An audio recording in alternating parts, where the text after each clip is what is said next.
Once upon a time in a village nestled between hills, there lived a poor boy named Kai. Kai loved painting. He would draw pictures of people he saw in the marketplace or copy designs from merchants' colorful fabrics. He was especially fond of painting birds because they could fly above the marketplace and see everything. Once he had painted a particularly fine blue. It was so beautiful that he imagined it flapping its wings and flying away from the paper. That's when Kai wished he had paints of his own, so that he could fill his paintings with bright colors. But unfortunately, his family was too poor to buy him any. One day, while walking home from the marketplace, Kai saw a little girl holding a brush. "What are you doing?" asked Kai. "I'm painting," she said. "Look." And she pointed to a wall where she had painted a small bird. The bird looked so realistic that it seemed as if it might take flight at any moment. "That's amazing," said Kai. "Can I try?" The girl handed him the brush without a word. Kai closed his eyes, imagining the bird from the marketplace, and when he opened them, he began to paint. But no matter what he did, nothing appeared on the wall. "It's no use," he sighed. "I wish I had a brush that could paint anything." As if in answer to his wish, a voice rang out, saying, "You have one, but only under the light of the moon." Puzzled, Kai looked around, but he couldn't see anyone. Then he heard a rustling in the nearby bushes. Taking a deep breath, he walked closer and saw a small brush lying on the ground. Hesitantly, he picked it up and felt an icy coldness run through his hand.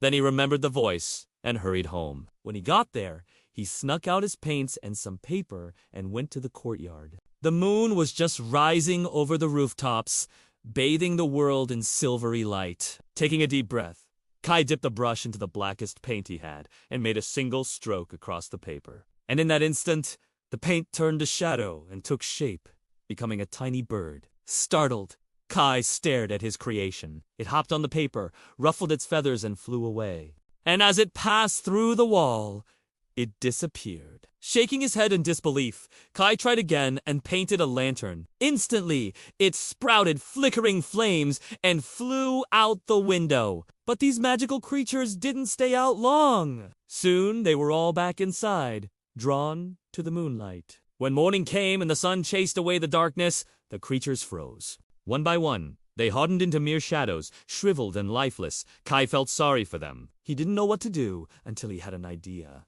Taking some more paint, he colored the lantern, making it yellow like the sun. And the moment he finished, the shadow bird chirped and fluttered around the room. Encouraged, Kai painted more lanterns and sent them flying, chasing away the darkness and bringing light to the people in the village. Then he painted houses for the poor families who had nowhere to go during the winter. And each time he did, the shadow creatures sprang to life and became useful, warm bundles of energy. But after a few days, the magic brush attracted the attention of a greedy nobleman. One night, he broke into Kai's house and demanded that the boy make him some shadow warriors. Terrified, Kai did as he was told. And when they were done, the nobleman took them with him and had them guard his mansion, keeping away any who wished to enter. From then on, Kai was forced to spend his nights painting pictures of fierce-looking creatures with sharp teeth and claws, all the while weeping silently. One day, Kai was painting a ferocious tiger when he suddenly stopped.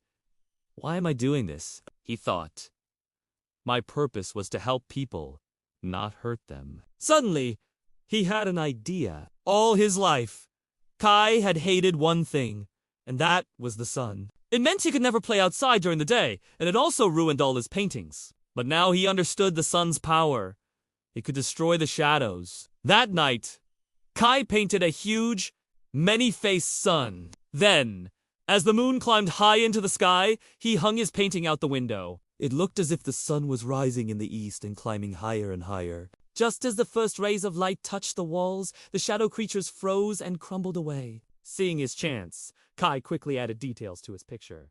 And the moment the sun rose, the shadow creatures scattered and the nobleman's hold over them was broken. The tiger let out a deafening roar, but it was cut short as it turned to dust. When the sun was high overhead, all the creatures had vanished, leaving Kai alone in the silent house. At that moment, he heard a knock at the door. It was the villagers. They had come to thank Kai for freeing them from the nobleman's tyranny. Overjoyed, they gave him real paints and brushes. And soon the whole town was filled with color. Meanwhile, the nobleman watched from afar, realizing what a fool he had been. He wanted to get the sun to chase away Kai's magic creatures, but he had forgotten that he himself had given Kai the idea. And by the time he thought of reversing it, it was already too late. From then on, Kai became famous throughout the land for his beautiful artwork. People would come from far and wide to see his colorful paintings of playful animals and helpful fairies. But whenever he saw birds soaring through the sky, he remembered the magic brush and the shadowy creatures he had created. In the end, although he gained fame and fortune, Kai never forgot the valuable lesson he learned. No matter how great your talent, always use it for good.